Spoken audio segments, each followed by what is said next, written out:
সম্মানিত দিনী ভাই ও বোন, আজ আপনাদেরকে এমন এমন 6টি জিকিরের কথা বলে দিব যেই জিকিরগুলো পাঠ করিলে পৃথিবীর সবচাইতে শ্রেষ্ঠ ভাগ্যবান বা ভাগ্যবতী মানুষ হবেন আপনি। আপনার চাইতে শ্রেষ্ঠ ভাগ্যবান বা ভাগ্যবতী মানুষ পৃথিবীর আর কেউ হতে পারবে না যদি এই 6টি জিকির আপনি পাঠ করিতে পারেন। সুবহানাল্লাহ। 1 নম্বর জিকির হলো লা ইলাহা ইল্লাল্লাহু ওয়াহদাহু লা শারীকা লাহ লাহুল মুলকু ওয়া লাহুল হামদু ওয়া হুয়া আলা কুল্লি শাইইন কাদির।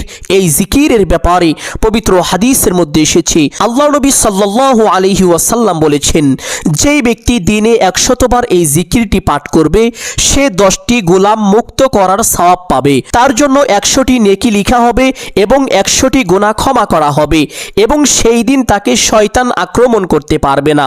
শয়তান থেকে ওই দিন আল্লাহ তাআলা তাকে নিজ কুদরতি হাতে হেফাজত করবেন। সুবহানাল্লাহ। এবং আল্লাহ নবী সাল্লাল্লাহু আলাইহি ওয়াসাল্লাম আরো বলেছেন যে সেই দিন তার চাইতে উত্তম আমল আর কেউ করতে পারবে না, তবে সেই ব্যক্তি ছাড়া যেই ব্যক্তি তার চেয়েও বেশি এই জিকিরটি পাঠ করবে। সুবহানাল্লাহ।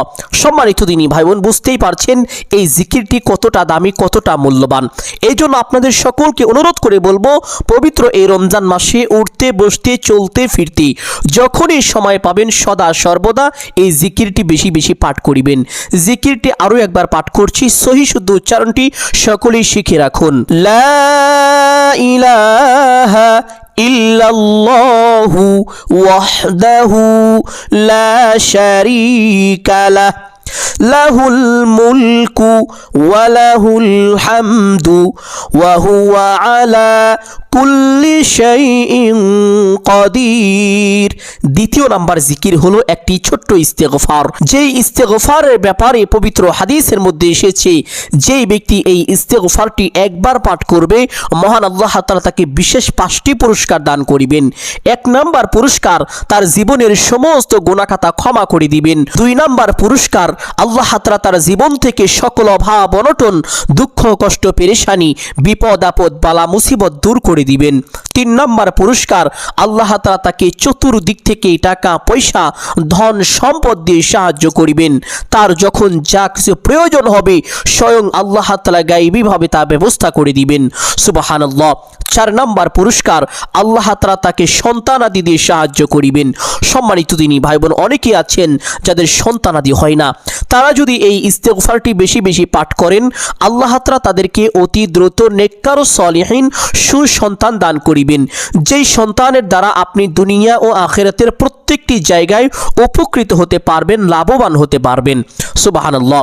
5 নাম্বার পুরস্কার, মহান আল্লাহ তাআলা এই ইস্তেগফারের বরকতে আপনাকে নিরাপদে জান্নাতে পৌঁছে দিবেন। জান্নাতের নহর থেকে বিশেষ শরবত পান করাবেন, যেই শরবত একবার পান করিলে আপনার জন্য জান্নাত অবধারিত এবং জাহান্নাম হারাম। সুবহানাল্লাহ। আর সেই ছোট্ট ইস্তেগফারটি হলো আস্তাগফিরুল্লাহ। সম্মানিত দিনী ভাই বোন, শুধু আস্তাগফিরুল্লাহ মুখে মুখে পাঠ করলেই হবে নাকি ইস্তেগফার পাঠের সঠিক নিয়ম আছে? পবিত্র কোরআনের মধ্যে আল্লাহ তাআলা বলেছেন, ইয়া আইয়ুহাল্লাযীনা আমানু তুবু ইলাল্লাহি তাওবাতান নাসুহা। হে ঈমানদারগণ, তোমরা আমি আল্লাহর কাছে তাওবা করো, তবে এমন তাওবা যাহা প্রকৃতপক্ষেই তাওবা। সুবহানাল্লাহ। এখান থেকে বোঝা যায় শুধু মুখে মুখে আস্তাগফিরুল্লাহ পাঠ করলেই তাওবা হয়ে যায় না। তাওবা কিভাবে করতে হয় ছোট্ট একটি ঘটনা আপনাদেরকে বলছি, সকলেই গভীর মনোযোগ দিয়ে শুনতে থাকুন। একদিন এক সাহাবী রাদিয়াল্লাহু তাআলা আনহু তিনি মদের দোকান থেকে মদ কিনে নিয়ে বাড়ির উদ্দেশ্যে রওনা করেছিলেন। তার নিয়ত ছিল সে বাড়িতে গিয়ে এই মদ পান করবে। পথের মধ্যে হযরত ওমর রাদিয়াল্লাহু তাআলা আনহু এর সঙ্গে সাক্ষাৎ হয়ে গেল। ওমর রাদিয়াল্লাহু তাআলা আনহু এর চোখ তার ওই মদের বোতলে পড়ে গেল। হযরত ওমর রাদিয়াল্লাহু তাআলা আনহুকে সাহাবী দেখে মদের বোতলটি কাপড়ের মধ্যে লুকিয়ে ফেললেন। ওমর রাদিয়াল্লাহু তাআলা আনহু তো আগেই দেখে ফেলেছেন। অতঃপর সাহাবীকে জিজ্ঞেস করলেন, ও সাহাবী, তোমার বোতলের মধ্যে কি? সাহাবী বললেন যে এই বোতলের মধ্যে দুধ রাখা আছে। হযরত ওমর রাদিয়াল্লাহু তাআলা আনহু এর সন্দেহ হলো। ওমর রাদিয়াল্লাহু তাআলা আনহু সাহাবীকে বললেন, ও সাহাবী, তোমার বোতলটা দাও, আমি দেখতে চাই। সাহাবী ভয় পেয়ে গেলেন, কারণ তিনি তো জানেন যে এই বোতলের মধ্যে দুধ রাখা নেই, বরং মদ রাখা আছে। আর ওমর রাদিয়াল্লাহু তাআলা আনহু যদি এই ঘটনা জানতে পারেন তাহলে সাহাবীর রক্ষা নেই, সাহাবীর অবস্থা খারাপ হয়ে যাবে। সাহাবী এই কথা চিন্তা করে একমাত্র আল্লাহকে সন্তুষ্টি করার উদ্দেশ্যে তিনি মনে মনে এই ওয়াদা করলেন, হে আল্লাহ, হযরত ওমর রাদিয়াল্লাহু তাআলা আনহুর হাত থেকে আজকে আমাকে বাঁচিয়ে দিন, আমি আর জীবনে কোনোদিন মদ পান করব না। আল্লাহ তাআলা তার এই ইস্তেগফারকে কবুল করে নিলেন। সুবহানাল্লাহ। হযরত ওমর রাদিয়াল্লাহু তাআলা আনহু যখন বললেন, তোমার ওই বোতলটা দাও, আমি দেখতে চাই বোতলের মধ্যে কি আছে, তখন ওই ব্যক্তি আল্লাহ তাআলার কাছে ইস্তেগফার করার পরে বোতলটা ধরিয়ে দিলেন। হযরত ওমর রাদিয়াল্লাহু তাআলা আনহু দেখতে পারলেন যে সাহাবী তো ঠিকই বলেছেন, বোতলের মধ্যে দুধ রাখা রয়েছে। সুবহানাল্লাহ। আল্লাহ তাআলা সাহাবীর এই ইস্তেগফারের কারণে তার বোতলের ওই মদকে দুধে পরিণত করে দিয়েছিলেন। সুবহানাল্লাহ। এমন ভাবেই তাওবা করতে হবে, যেমন ভাবে তাওবা করলে আপনি যেই গুনাহের জন্য তাওবা করলেন এই গুনাহগুলো আর পরবর্তীতে আপনার দ্বারা প্রতিষ্ঠিত হবে না, তাহলেই আপনার তাওবা আল্লাহ তাআলার দরবারে কবুল হবে। আর এই তাওবা দ্বারাই আপনি এই বিশেষ 5টি পুরস্কার লাভ করতে পারবেন। সুবহানাল্লাহ। অনেকেই হয়তোবা ভাবছেন যে সাহাবীরা তো ছিল অত্যন্ত ভালো মানুষ, আল্লাহ তাআলার প্রতি তাদের অনেক প্রেম ভালোবাসা ছিল, আমার তো অত প্রেম ভালোবাসা নেই, তাহলে আমার তাওবা কবুল হবে কি হবে না, শুধু শুধু কষ্ট করে তাওবা করে কি লাভ। তাদের উদ্দেশ্যে একটি ছোট্ট হাদিস বলছি, সকলেই গভীর মনোযোগ দিয়ে শুনুন। পবিত্র হাদিসের মধ্যে এসেছে আল্লাহ নবী সাল্লাল্লাহু আলাইহি ওয়াসাল্লাম খুতবা দেওয়া অবস্থায় তিনি আমিন বললেন, 3 বার আমিন বললেন। সাহাবীরা অবাক হয়ে গেলেন, আশ্চর্য হয়ে গেলেন, জিজ্ঞেস করলেন, ইয়া রাসূলুল্লাহ সাল্লাল্লাহু আলাইহি ওয়াসাল্লাম, আপনি হঠাৎ করে আমিন কেন বললেন? আল্লাহ নবী সাল্লাল্লাহু আলাইহি ওয়াসাল্লাম বললেন, আল্লাহ তাআলার পক্ষ থেকে হযরত জিবরাইল আমিন আলাইহিস সালাম বিশেষ সংবাদ নিয়ে আমার কাছে এসেছে। জিবরাইল আমিন আলাইহিস সালাতু ওয়াস সালাম আমাকে বলেছে, ইয়া রাসূলুল্লাহ সাল্লাল্লাহু আলাইহি ওয়াসাল্লাম, অমুক ব্যক্তি ধ্বংস হয়ে যাক যেই ব্যক্তি পবিত্র রমজান মাস পেল কিন্তু জীবনের গুনাহ খাতা ক্ষমা করাইতে পারল না। নাউযুবিল্লাহ। এই জন্য আমি বলেছি আমিন, হে আল্লাহ আপনি কবুল করুন। যারাই রমজান মাস পাবে জীবনের গুনাহ খাতা ক্ষমা করাতে পারবে না, তারা ধ্বংস হয়ে যাবে, তাদের কপাল পড়ে যাবে, ভাগ্য খারাপ হয়ে যাবে। নাউযুবিল্লাহ। এই জন্য সম্মানিত দিনী ভাই বোন, আপনি এই ইস্তেগফার পাঠ করতে বাধ্য। আল্লাহ তাআলা ক্ষমা করবেন কি করবেন না এটা আল্লাহ তাআলার ব্যাপার, কিন্তু আপনাকে অবশ্যই ইস্তেগফার পাঠ করতে হবে, আল্লাহ তাআলার কাছে ক্ষমা চাইতে হবে। কোন ইস্তেগফার পাঠ করিবেন? আপনাদেরকে একটি ছোট্ট সহজ ইস্তেগফারের কথা বলে দিচ্ছি, আর তা হলো আস্তাগফিরুল্লাহ আস্তাগফিরুল্লাহ। উঠতে বসতে চলতে ফিরতে যখনই সময় পাবেন সদা সর্বদা এই ইস্তেগফারটি বেশি বেশি পাঠ করিবেন। সম্মানিত দিনী ভাই বোন, 3 নাম্বার জিকির হলো বেশি বেশি দুরূদ শরীফ পাঠ করা। পবিত্র কুরআনুল কারীমের মধ্যে আল্লাহ তাআলা বলেন, ইন্নাল্লাহা ওয়া মালাইকাতাহু ইউসাল্লুনা আলান নবী, নিশ্চয়ই আমি নবী মুহাম্মদুর রাসূলুল্লাহ সাল্লাল্লাহু আলাইহি ওয়াসাল্লামের উপরে দুরূদ পাঠ করে থাকি। ইয়া আইয়ুহাল্লাযীনা আমানু সাল্লু আলাইহি ওয়া সাল্লিমু তাসলিমা। হে ঈমানদারগণ, তোমরাও নবী মুহাম্মদুর রাসূলুল্লাহ সাল্লাল্লাহু আলাইহি ওয়াসাল্লামের উপরে বেশি বেশি দুরূদ পাঠ করতে থাকো। সুবহানাল্লাহ। সম্মানিত দিনী ভাই বোন, পবিত্র হাদিসের মধ্যে এসেছে আল্লাহ নবী সাল্লাল্লাহু আলাইহি ওয়াসাল্লাম বলেন, যেই ব্যক্তি আমি রাসূলের উপরে একবার দুরূদ পাঠ করে মহান আল্লাহ তাআলা ওই ব্যক্তির উপরে সাথে সাথে 10টি রহমত নাজিল করেন, তাকে বড় বড় 10টি বিপদ থেকে আল্লাহ তাআলা নিজ কুদরতি হাতে হেফাজত করেন, তার আমল নামায় কমপক্ষে 10টি নেকি দান করেন, তার জীবন থেকে কমপক্ষে 10টি গুনাহ খাতা ক্ষমা করেন এবং তার মনের বড় বড় 10টি আশা বাসনা আল্লাহ তাআলা গায়বী ভাবে পূরণ করে থাকেন। সুবহানাল্লাহ। শুধু তাই নয়, আরেকটি হাদিসের মধ্যে এসেছে আল্লাহ নবী সাল্লাল্লাহু আলাইহি ওয়াসাল্লাম বলেছেন, যেই ব্যক্তি দুনিয়াতে আমি রাসূলের উপরে যত বেশি দুরূদ পাঠ করবে ওই ব্যক্তি কাল হাসরের ময়দানে আমি রাসূলের তত বেশি নিকটবর্তী হবে। আরেকটি হাদিসের মধ্যে এসেছে, যেই ব্যক্তি দুনিয়াতে আমি রাসূলের উপরে বেশি বেশি দুরূদ পাঠ করবে ওই ব্যক্তির জন্য কাল হাসরের ময়দানে আল্লাহ তাআলার দরবারে সুপারিশ করাটা আমি রাসূলের উপরে ওয়াজিব হয়ে যাবে, লাজিম হয়ে যাবে। সুবহানাল্লাহ। নবীজি সাল্লাল্লাহু আলাইহি ওয়াসাল্লাম অবশ্যই ওই ব্যক্তির জন্য আল্লাহ তাআলার দরবারে সুপারিশ করে ওই ব্যক্তিকে নিরাপদে জান্নাতে পৌঁছে দিবেন। দুরূদ পাঠের এত ফজিলত, এত বরকত শুনলে অবাক হয়ে যাবেন। আরেকটি হাদিসের মধ্যে এসেছে, এক সাহাবী রাদিয়াল্লাহু তাআলা আনহু আল্লাহর নবী সাল্লাল্লাহু আলাইহি ওয়াসাল্লামের দরবারে চলে গেলেন। গিয়ে আরজ করলেন, ইয়া রাসূলুল্লাহ সাল্লাল্লাহু আলাইহি ওয়াসাল্লাম, আমি যখন দোয়া করব, আমার দোয়ার কতটুকু অংশ আপনি রাসূলের উপরে দুরূদ পাঠ করব বা আপনি রাসূলের জন্য আল্লাহ তাআলার কাছে দোয়া করব? নবীজি সাল্লাল্লাহু আলাইহি ওয়াসাল্লাম বললেন, ও আমার সাহাবী, তোমার যতটুকু ইচ্ছে। সাহাবী আবার বললেন, ইয়া রাসূলুল্লাহ সাল্লাল্লাহু আলাইহি ওয়াসাল্লাম, আমি যদি আমার দোয়ার 4 ভাগের 1 ভাগ আপনি রাসূলের জন্য নির্ধারণ করি? নবীজি বললেন, ও আমার সাহাবী, তোমার যতটুকু ইচ্ছে, তবে বেশি করলে ভালো। সাহাবী আবার বললেন, ইয়া রাসূলুল্লাহ সাল্লাল্লাহু আলাইহি ওয়াসাল্লাম, আমি যদি আমার দোয়ার 4 ভাগের 2 ভাগ আপনি রাসূলের জন্য নির্ধারণ করি? নবীজি বললেন, ও আমার সাহাবী, তোমার যতটুকু ইচ্ছে, তবে বেশি করলে ভালো। সাহাবী আবার বললেন, ইয়া রাসূলুল্লাহ সাল্লাল্লাহু আলাইহি ওয়াসাল্লাম, আমি যদি আমার দোয়ার 4 ভাগের 3 ভাগ আপনি রাসূলের জন্য নির্ধারণ করি? নবীজি বললেন, ও আমার সাহাবী, তোমার যতটুকু ইচ্ছে, তবে বেশি করলে ভালো। সাহাবী আবার বললেন, ইয়া রাসূলুল্লাহ সাল্লাল্লাহু আলাইহি ওয়াসাল্লাম, আমি যদি আমার দোয়ার 4 ভাগের 4 ভাগ অর্থাৎ আমার সমস্ত দোয়াটুকু আমি নিজের জন্য না করে শুধু আপনি রাসূলের উপরে দুরূদ পাঠ করি? নবীজি বললেন, ও আমার সাহাবী, তাহলে তো তোমার সমস্ত উদ্দেশ্যই পূরণ হয়ে যাবে। তুমি যে উদ্দেশ্য নিয়ে দুরূদ পাঠ করবে, তোমার সেই উদ্দেশ্যকে আল্লাহ তাআলা গায়বীভাবে পূরণ করে দিবেন, সফল করে দিবেন। সুবহানাল্লাহ। সম্মানিত দিনী ভাই ও বোন, এই হাদিসগুলো থেকে সুস্পষ্টভাবে বোঝা যায় যে দুরূদ পাঠকারীকে আল্লাহ তাআলা কত বেশি ভালোবাসেন। সুবহানাল্লাহ। এই জন্য আপনি যদি আল্লাহ তাআলার দয়া ও অনুগ্রহ পেতে চান, আল্লাহ তাআলার ভালোবাসা পেতে চান, তাহলে উঠতে বসতে চলতে ফিরতে যখনই সময় পাবেন সদা সর্বদা ছোট্ট এই দুরূদটি বেশি বেশি পাঠ করিবেন। সাল্লাল্লাহু আলাইহি ওয়াসাল্লাম, সাল্লাল্লাহু আলাইহি ওয়াসাল্লাম। আরেকটি হাদিসের মধ্যে এসেছে, আল্লাহ নবী সাল্লাল্লাহু আলাইহি ওয়াসাল্লাম বলেছেন, যে ব্যক্তি দোয়ার পূর্বে এবং পরে আমি রাসূলের উপরে দুরূদ পাঠ করে না, ওই ব্যক্তির দোয়া আসমান এবং জমিনের মধ্যবর্তী স্থানে ঝুলতে থাকে। ওই ব্যক্তির দোয়া আল্লাহ তাআলার আরশে আযমে পৌঁছাইতে পারে না। নাউযুবিল্লাহ। আপনার দোয়া যদি আল্লাহ তাআলার আরশে আযমে পৌঁছাইতে না পারে, তাহলে কিভাবে সেই দোয়া কবুল হবে? এই জন্য প্রত্যেক দোয়ার পূর্বে এবং পরে অবশ্যই খেয়াল করে কমপক্ষে একবার হলেও যে কোনো দুরূদ পাঠ করে নেবেন। সম্মানিত দিনী ভাই ও বোন, 4 নম্বর জিকির হলো ইয়া হাইয়ু ইয়া কাইয়ুম। পবিত্র হাদিসের মধ্যে এসেছে, আল্লাহ নবী সাল্লাল্লাহু আলাইহি ওয়াসাল্লাম যখনই একটু সময় পেতেন তখনই এই জিকিরটি বেশি বেশি পাঠ করিতেন। ইয়া হাইয়ু ইয়া কাইয়ুম, ইয়া হাইয়ু ইয়া কাইয়ুম। পবিত্র এই রমজান মাসে উঠতে বসতে চলতে ফিরতে যখনই সময় পাবেন সদা সর্বদা বেশি বেশি পাঠ করিবেন ইয়া হাইয়ু ইয়া কাইয়ুম।